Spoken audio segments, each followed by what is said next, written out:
더 예. 좋아하실 텐데. 자, 법원이 정경심 교수의 그 표창장 위조와 공소장 변경을 불허했습니다. 그래서 지금 그 호통치듯이 판사가 검사를 나무랬다. 사실 이게 이제 공소장을 남발하면 안 되는 거고, 같은 죄에 대해서 뭐 공소장 원본주의 뭐 이래 가지고 지들 맘대로 막 기소했다가 또 그걸 바로 변경하고, 이거 원칙적으로 못하게 돼 있었고, 예상대로 이 지금 불허를 했기 때문에 그 정경심 교수 변호인 측에서는 이렇게 되면 사실상 무죄다, 이렇게까지 이야기가 나오더라고요. 좀 뭐가 소리가 이상한데요. 예. 오늘 그 김남국 변호사가 법정에 예. 아마 그 가셔가지고 상황을 좀 지켜봤나 봐요.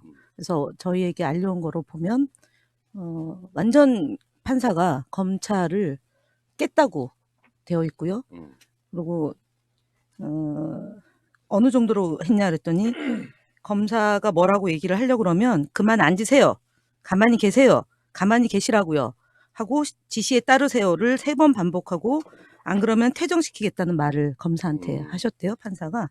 그래서 언론 보도에도 나왔지만 만약에 이런 상태로 지속이 된다면 보석을 할 수밖에 없다는 얘기까지 나온 걸 보면 무리한 기소. 그러니까 법정 분위기 자체는 상당히 이례적일 정도로 이제 그랬다는 거네요. 네. 그 분위기나 논리적으로만 보면은 사실 예단키는 어렵죠. 왜냐하면 이제 통상 우리 그런 경우 있잖아요. 재판에서, 그러니까 우리가 농 비슷하게 얘기하는 게 재판에서 판사가 상당히 피고에게 우호적인 것 같은 분위기를 하면 휴재를 주는 경우가 있고 이제 그런 얘기가 네, 있지만 네. 이거는 그냥 어떤 태도의 문제가 아니라 공소장 변경 불허가 있기 때문에, 그러니까 공소장 변경이라는 게 단순하게 완전히 무슨 뭐 아주 기술적인 정정 이렇게 하는 거를 이제 우리가 정정으로 하고, 변경을 허가하는 거는 그 처음에 공소장의 동일성이 유지되는 선상에서 그 공소장에 기재된 내용을 갖고 이제 판단을 해야 되기 때문에, 그거를 변경하는 것을 허가 안 했을 경우에는 피고에게 너무, 그러니까 그대로 진행을 했을 경우에는 무죄 판단으로 갈 수가 있어서 피고에게 이익을 줄 수 있기 때문에 이제 검찰의 입장에서 변경하는 걸 허가하는 건데, 이번에는 이제 그걸 불허한 게 지금 내용 나온 거 보면은 너무 그러니까 이런 표현을 썼대요. 중대하게 변경됐다. 사실 공범이 누구냐, 일시가 누구냐, 장소가 어디냐, 방법이 어땠냐, 행사 목적이 모두 중대하게 변경됐다. 이러면 사실 다 틀렸다 소리잖아요. 그러니까요. 한마디로 다 틀렸단 소리인데, 역으로 생각하면은 이게 이렇게 불명료하게 한 상태에서 일단 그냥 뭐 구속하고 기소시킨 다음에 다 변경시킬 수 있다면은 누구든지 그런 검찰권을 행사하는 건 말이 안 되는 그러니까 거죠. 애초에 시작이 조국 장관의 사퇴, 요걸 목적으로 해서 그냥 허둥지둥 하다 보니까 다 틀려버린. 그러니까 그때 처음에 나왔던 그 공소장 갖고 재판해야 된다는 거잖아요. 그 A4 용지 반장도 안 되는 거. 네, 네. 그러면은 지금 검찰이 계속해서 뭘 파다가 계속 바꿨다는 건 첫 공소장이 말이 안 되는 건데, 그걸로 지금 부실하다는 것을 스스로 인정한 건데, 예.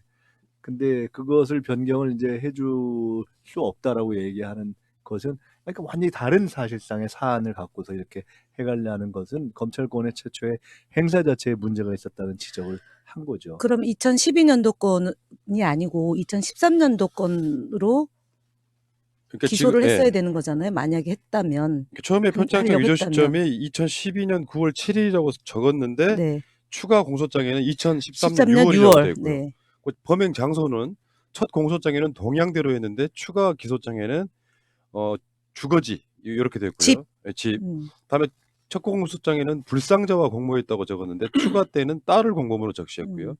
다음에 위조 방법에 대해서도 첫 공소장은 총장 직인을 임의로 날인했다 적었는데 추가 기소할 때는 스캔, 캡처 등의 방식을 사용해 만든 이미지를 붙여넣는 방식을 사용했다, 이렇게 됐고, 다음에 위조 목적에 대해서는 첫 기소 때는 유명 대학 진학 목적으로, 두 번째 기소 때는 서울대 제출할 목적으로, 이런 것들이 다 틀렸으니까. 사실 이게 따지고 보면 형사사건이기 때문에 위법 행위와 동기 이런 것들을 명료하게 해야 되는 건데, 이거 보면 다 틀린 거잖아요, 지금. 그러면 나중에 정경심 교수가 쓸 수 있는 수단은 뭐가 있을까요? 그 변호사님. 그러니까 예를 들어서 구속된 상태에서 억울하게 구속돼서 무죄가 나왔어요. 그러면 민사와 현재 무죄가 형사. 나오는 것이고 아니 민사와 형사상 물을 수 있잖아요. 검찰을. 아니 이건 이제 재판에서 이제 그 무죄가 나오면 이제 그것으로 음. 정리가 되는 것이고 아니 재판에서 무죄가 나면 감옥을 살았으면 그 사람이 그 저걸 제기할 수 있어요. 그 돈을 받을 수 있어요. 시간당 계산해서 그럴 일을. 수 있죠. 그거예요. 그럴 수 네. 있죠. 예. 무죄가 나면. 근데 지금 사실상 오늘은 검찰의 치욕일 아닙니까? 그러니까 그렇게 나라를 떠들썩하게 만들었던 바로 그 첫 공소장이 변경 자체가 불가능한 상태에서 그걸로 재판을 해야 된다. 그럼 사실 어떻게 보면은 이 상태에서는 재판 자체가 성립이 안 될 가능성도 있고 지금 그 기소 열람 복사 이게 전혀 안 되고 있는 모양이에요. 아직도. 그래서 그것 때문에 지금 보석까지도 생각할 수 있다. 한 달 지났기 때문에 구속한 이후에 그래서 지금 정경심 교수가 보석으로 나올 가능성까지 지금 아니 근데 네. 왜 안 보여주는 거예요? 왜 안 주는 거예요? 그러니까 보여줄 게 없는 거죠. 아니죠. 워낙 엉터리 같은 그러니까 거니까 그것이 세상에 알려지면 그동안 해왔던 모든 것이 무너지기 때문에 지금 변호사들한테 자료 제출을 안 하고 있다고 봐야겠죠. 그러면은 보석으로 나온다 하더라도 그러면 재판이 진행이 되나요? 아니 이제 이렇게 되면? 그것을 당연히 그건 이제 보석 상태에서 진행이 되는 거죠. 근데 뭐 이것을 계속 미룰 수는 없는 것이기 때문에 이번 주까지 하라는 이런저런한 거거든요. 이유를 들어서 지금 계속 늦추고 있는 것인데 지금 이제 이 끝난 이후에 어떻게 할 것이라는 논의할 것이 아니라 중요한 것은 결국은 이제 이 재판이 어떻게 될 것이냐를 사실 판단을 해야 되는데 아까 이제 법원에서 지금 이제 현재 아까 김남국 변호사가 봐서 현장에서 봤다는 분위기도 그렇고 기록 열람 복사에 대해서 계속 늦어지고 있는 건 사실은 언제 이게 지적을 했죠? 이게 초반부터 이 문제가 처음부터 제기가 있습니다. 된 처음부터. 거잖아요. 네. 제기가 됐는데 현재까지 진행이 안 되고 있는 것은 사실상 이 피고의 이 정당한 이 방어권에 대한 상당한 이 지장을 초래하고 있다고 지금 법원이 판단을 하고 있는 것이기 때문에 여러 가지 면에서 보석 검토뿐만 아니라 이 전체적인 분위기에 있어서 그 검찰의 공소권이 무리하게 행사되고 그렇죠. 그 정당한 그 방어를 방해하고 있다라는 방어를 할 수 있는 것 조건을 만들지 못하고 있다는 지금 판단이 가고 있는 것이기 때문에 상당히 변호하는 입장에서는 당장 근데 지금 봐서는 검찰 측에서 기록 열람 복사를 그에 대한 얘기를 뭐라고 했나요? 그에 대해서 왜 늦어지고 있다라는 얘기까지는 그러니까 그게 원래 이제 계속 어떻게 이야기를 했냐면 네. 뭐 그걸 가지고 뭐 변호인 측에서 뭐 쉽게 표현하면 뭐 악용할 우려 난 그건 이해가 안 되는 말이거든요. 자신들이 그걸 보여줘야만 그럼요. 방어권을 행사를 하는데 이건 말이 안 되는 것 같고 그러니까 검찰이 지금 얼마나 옹색한 처지에 놓여 있는지가 그냥 단면으로 보여지는 것 같아요. 그러면 이제 공소장 변경을 신청해 놓고 그거 신청이 받아들이지 않으니까 첫 공소장을 갖고 재판을 해야 되는데 이렇게 되면 그 자체가 재판이 성립이 안 되는 거 아니에요? 제가 원칙적으로? 궁금한 건 그 점을 묻는 거예요. 지금 이런 상태로 재판이 진행될 수 있느냐. 재판 진행될 수 있죠. 그러니까 그 기소장 자체를 바꾸는 걸 이제 법원이 허락을 하지 않았으니까 그 공소장대로 재판을 해야 된다는 건데. 그렇죠. 근데 지금 굉장히 공소장대로. 황당한 그렇죠. 상황이에요. 그러면 검찰이 그렇기 때문에 네. 지금 이제 변호사들이 그렇게 얘기한 거 아니겠어요? 그것에 대해서 주장을 이제 이어갈 수밖에 없는 거죠. 그거를 아니 변경을 그러니까 허가하지 않았기 때문에. 공소를 취하지 않고 기각하지 않고 재판을 진행하면 공소장 변경이 받아들여지지 않으면 재판부에서는 재판을 길게 끌 이유가 없는 거 아닙니까? 이제 그에 대해서 그러네 진짜. 그런 거잖아요. 그러니까 검찰이 내놓은 증거가 그 공소장에 기초해서 어떻게 되는가를 해야 되는데 현재 변경해 본다면은 달라고 하는 거잖아요. 그에 기초한 증거를 제출하기 어렵겠죠. 그러니까요. 그래서 제 얘기는 다음번 그 공판 기일이 잡히면 공소장 변경이 안 된 그 내용을 갖고 이제 재판을 하면 거기서 이제 구형을 할 것이고요. 더 이상 재판 일정을 잡을 수가 없잖아요. 그러면은 구형을 하고 선고가 이루어질 거잖아요. 그럼 한 달 안에 거의 끝나는 거 아닙니까? 이 문제와 관련해서. 검찰에서 경우에 따라서는 공소 취하를 하고 다른 추가 기소를 하는 방법을 검토해 볼 수도 있는 거 아닌가 이렇게 아이 조심스럽게 생각해 볼 수가 있어요. 그거는 재판 좀 받아보신 아유 분들. 정말 그거는 좀 윤석열 총장을 너무 좀 무시하는 거 아니에요? 그러니까 근데 이제 결국에는 아니 근데 이제 현재 검찰에서는 응. 재판부에서 이렇게 변경을 불허한 것이 부당하다고 지금 또 이제 주장을 할 것이기 때문에 아니 그렇죠. 자기네가 공소장을 기소할 때 2012년 9월로 해놓고 지금 와가 2013년 변경을 해가지고 판사가 공정하게 재판을 진행하는 과정에서 벌어진 일에 대해서 검찰이 그렇게까지 나온다는 얘기는 그야말로 진짜 무소불위의 권력, 총칼만 안 들었지 군사재판 받는 거랑 거의 그렇죠. 일맥상통한 분위기죠. 그러면 지금 이 검찰 입장에서는 창피하죠. 그리고 그것도 예상이 됐었던 거고.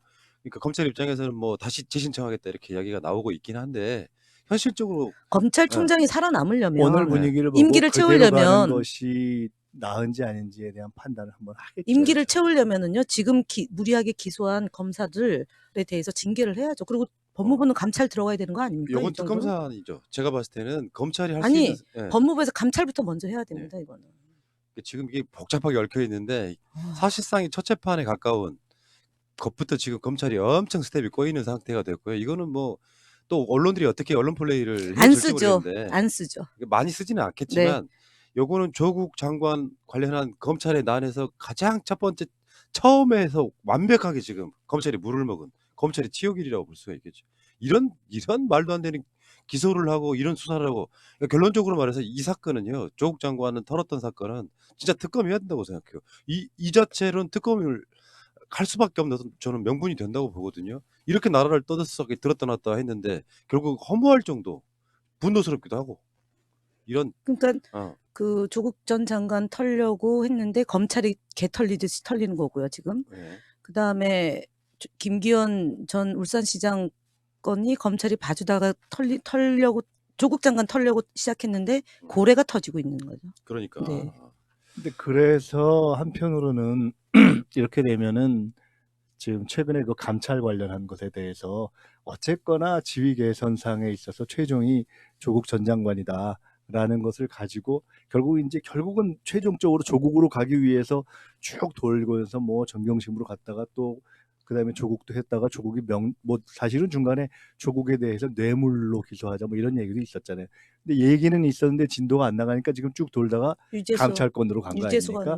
그렇기 때문에 지금 굉장히 내부적으로는 한편 당황하면서 어떻게 해서 이것을 지금 우리가 이제 추미애 전 장관 얘기했지만 전 장관 아닌데요? 네, 추미애 장관 그러니까 조국 전 장관 얘기하다 꼬였네. 네.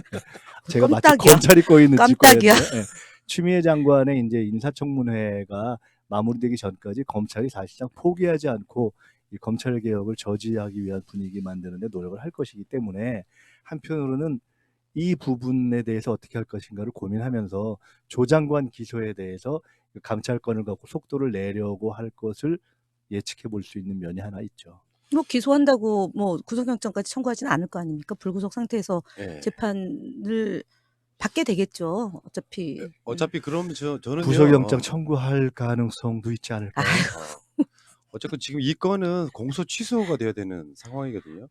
공소 취소를 하지 않으면 재판을 못 하고 그러니까 결국에는 달리 보면은 이제 뭐 다른 뭐 사모펀드나 이런 건도 있긴 하지만 그걸로 구속을 시킨 거라고 하면은 구속을 풀어주는 것부터 다시 원점에서 다시 시작해야 되는 거 아니에요? 그러니까 뭐 이제 이 건 나오기 전에 그러니까 여기 기록 열람 이런 거 니들 안 하고 있으면 그냥 보석으로 낸다 이렇게 하기 전에 이미 공소가 취소된다면 정경심 교수가 석방이 돼야 되는 거 아니 아닙니까? 그러니까 보석으로 내보내고 조국 전 장관을 구속시킨다. 아 진짜 이거는 뭐 볼 때마다 느끼는 경각심을 좀 가져야 되겠습니다. 아마 그 감찰권 가지고 이 기소를 들어가려면 지금 관련된 증언이 엇갈린다 하는 것을 가지고 뭐 증거인멸 등등 하면서 검찰은 적어도 명분상으로는 구속영장 청구까지 갈 가능성도 저는 있다고 봐요. 자 일단 알겠습니다. 어쨌건 아니 횡령이나 네. 뭐 이런 것도 아닌데 말 네네. 맞추기 할 수 있다. 그렇죠. 주장은 할 수 있겠죠. 어쨌건 진짜 한 4개월 정도 만에 굿뉴스 하나 나왔습니다. 예상이 됐던 건데 검찰 이제 각오를 해야 될 거예요. 이렇게 마음대로 대한민국의 법을 지들 마음대로 이렇게 해서 국민들한테 아픔을 줬고 한 가족을 거의 유린하다시피 한 이 사건에 대해서 검찰이 지금부터 책임질 시간이다. 검찰의 시간은 끝났다.